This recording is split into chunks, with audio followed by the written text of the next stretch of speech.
Isang mabigat at nakakasakal na katahimikan ang bumagsak sa tulay habang pumapasok sa isipan ang matapat na pagtanggi ni Wu Tian. Nilinaw ni Wu Tian ang kanyang paninindigan, alam niyang madali niyang mababasag ang pagkubkob ng mag-isa at mabubuhay sa pag-anod sa mabituing kawalan. Hindi siya tanga upang itapon ang kanyang buhay sa pakikipaglaban sa 5 level 13 space pirate para lamang iligtas ang isang cargo ship. Wala nang ibang opsyon, lumingon si Ziyang Shen na puno ng sindak sa natitirang mga mandirigma. Desperado niyang nakiusap sa lahat na isantabi ang kanilang takot, makipagtulungan, at tulungan ng Star Spirit Flower na makaligtas sa krisis na ito. Sumumpa siya sa dangal ng kanyang pamilya na gagantimpalaan niya ng malaki ang lahat kung sila ay lalaban. Ngunit ang kanyang desperadong pakiusap ay tuluyang nabingi dahil ito ay usapin ng literal na buhay at kamatayan. Ang mga pangako ng hinaharap na kayamanan at dangal ng pamilya ay parang napakamura at walang laman. Upang lalong lumala ang sitwasyon, kahit ang sugatang si Babuluho at si Masha ay nagsimulang umurong, naghahandang talikuran ang bulwagan at umatras. Puno ng katahimikan ang silid, at si Ziyang Shen ay naiwang nakatayong ganap na nag-iisa. Pinapanood ang kanyang elite defense force na tuluyang gumuho at talikuran siya. Sa huling pagtatangka, desperado niyang sinigawan si Wu Tian. Tinanong kung paanong ang isang mataas na antas na eksperto na kinonsekre ng kanyang Chamber of Commerce ay manunood lamang habang silang lahat ay namamatay. Mahinahon siyang pinatahimik ni Wu Tian, tinawag siyang lubhang hanggal sa pagsubok pa ring iligtas ang barko sa isang walang pag-asa na sitwasyon. Inalok niya siya ng isang kompromiso, gagawin niya ang kanyang makakaya upang ligtas siyang mailabas, ngunit tungkol sa sasakyan at kargamento, wala na ang mga iyon. Ang malupit na katotohanan ay tumama kay Ziyang Shen na parang tren, nagpapaluhod sa kanya sa ganap na desperasyon. Mapait niyang napagtanto na ang pagkawala ng isang napakahalagang top-tier immortal level spaceship dahil sa kanyang sariling kahinaan sa pamumuno ay parang hatol na kamatayan din. Kahit na siya ay makaligtas at makabalik sa kanyang pamilya, haharap siya sa permanenteng pagkakakulong dahil sa pagsira ng kanilang kinabukasan. Tumulo ang luha sa kanyang mukha habang hinahawakan niya ang kanyang ulo. Desperadong nagdarasal para sa isang himala upang mailigtas siya sa bangungot na ito. Ang natitirang mga mandirigma ng barko ay tumingin sa paligid na puno ng takot, nagtataka kung mayroon bang anumang paraan upang makatakas sa literal na bitag ng kamatayan na ito. Nang si Ziyang Shen ay malapit ng tuluyang sumuko sa kanyang desperasyon, ang veteranong powerhouse na si Hai Ji daw ay humakbang pasulong, nag-cruise ang kanyang mga braso, mahinahon niyang sinabi na maaaring hindi pa sila lubusang nauubusan ng mga opsyon.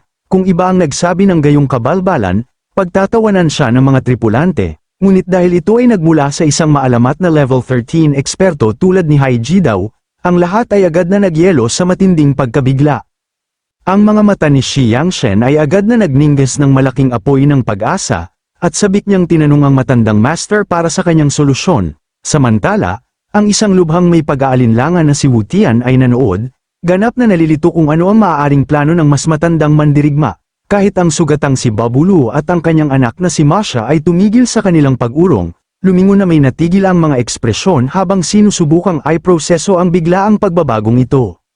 Sa labas, ang pagkubkob ay umaabot sa rurok, mga pulutong ng mas mababang antas na space pirate ang walang tigil na pumupukpok sa energy shield ng Star Spirit Flower, sumisigaw sa mga tagapagtanggol na sumuko at tanggapin ang kanilang kapahamakan. Ibinunyag ni Hai Ji daw ang kanyang ultimate trump card, ipinaliwanag niya na may kilala siyang isang tao, isang ganap na halimaw na cultivator na, kung magpas siyang makialam, ay madaling matatanggi ang mga pirata na parang alikabok. Lubos na nagalak si Ziyang Shen, lumiwanag sa ginhawa, desperado niyang tinanong kung ang misteryosong tagapagligtas na ito ay talagang nakasakay at hiniling na malaman kung paano nila siya agad makokontak. Nang marinig ito, ang natitirang mga tripulante ay nagsimula ring bumulong sa tuwa. Sa normal na sitwasyon, ang 5 level 13 na pirata ay lubusang hinarang ang kanilang komunikasyon, pinutol ang anumang pagkakataong tumawag ng panlabas na reinforcement. Ngunit kung si Hai Ji daw ay may direktang linya sa isang mas malakas na master na nakasakay na sa barko, ito ay maaaring maging kanilang gintong tiket sa kaligtasan. Pagkatapos ng lahat, walang sakay ang gustong mawala ang napakalaking ultra-luxurious na sasakyang ito kung kaya nilang pigilan. Bukod sa napakalaking pagkawala ng pera ng barko, ang pagpilit na iwanan nito ay nangangahulugang sila ay may iwan na gumagala nang walang magawa sa nakamamatay na kawalan ng kalawakan. Ang malupit na katotohanan ay kung iwan nila ang kaligtasan ng mga shield ng barko, ang mga level 13 na pirata ay madaling hahabulin at papatayin ang mas mahihinang tripulante. Ang nakakatakot na bandaged assassin ay hindi magdadalawang isip na gawin silang lahat na karne. Ang mga walang awa at uhaw sa dugong space pirate na ito ay tiyak na hindi ang uri na maglalaro ng maganda at hahayaang lumikas ng mapayapa ang mga pasahero. Kung gusto nilang mabuhay, ang tanging pag-asa nila ay makuha ang misteryosong tagapagligtas na ito na sumali sa labanan. Itinuro ni Nung Turing na ang potensyal na tagapagligtas ay kasalukuyang narito mismo sa spaceship na ito. Nasa ilalim lamang ng kanilang mga ilong, halos mag-short circuit ang isip ni Xi Yangshen, nahihirapan siyang i-proseso ang katotohanan na mayroon silang nakatagong hindi rehistradong level 13 powerhouse na nagpapahinga sa mga pasahero. Ngunit agad na sinira ni Haiji daw ang kanyang mga pag-aakala, bahagyang pinagpapawisan habang nilinaw na ang misteryosong master na ito ay tiyak na hindi level 13. Nang marinig ito, nagulat si Xi Yangshen, agad na pumunta ang kanyang isip sa pangwakas na conclusion, kung hindi siya level 13, kung gayon dapat siyang isang mas maalamat na level 14 Colossus, perpektong may katuturan sa kanyang isip dahil ang isa pang level 13 ay hindi sapat upang baguhin ang takbo laban sa 5 kalaban, isang maalamat na level 14 Grandmaster lamang ang posibleng makapagligtas sa kanila mula sa ganap na bangungot na ito. Mabilis na kumalat ang balita at ang buong barko ay sumabog sa isang malaking alon ng purong kasab-ikan. Hindi makapaniwala ang mga tripulante na sila ay nakasakay kasama ang isang literal na higanti ng mabituing kalangitan, isang maalamat na figura na karaniwan nilang hindi man lang mapapangarap na makilala sa kanilang buong buhay.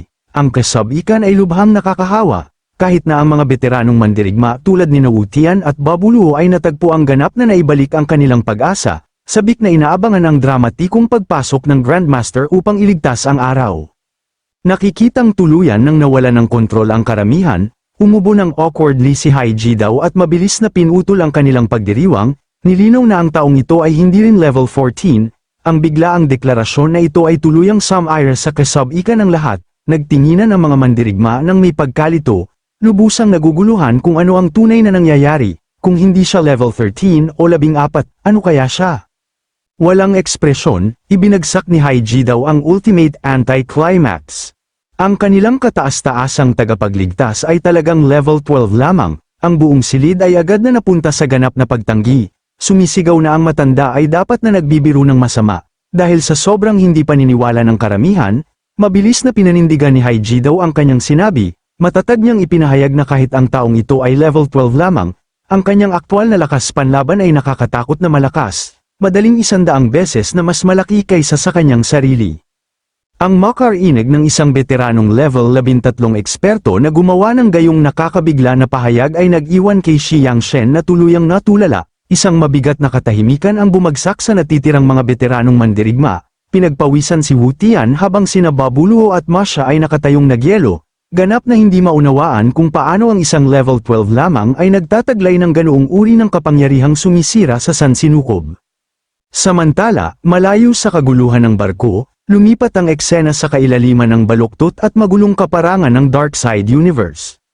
Nakatayo sa gitna ng isang sementeryo ng mga buto, siniyasat ng halimaw na shadow clone ni Lu Sheng ang desolate at dugong pulang kontinente, na pagtantong naubos na niya ang lahat ng lokal na kalaban na patayin at lamunin sa pamamagitan ng walang awang pagkokonsumo ng bawat halimaw sa kanyang dinadaanan. Matagumpay na naabot ng clone ang kanyang ganap na limitasyon na 100 milyong mutated immortal cells.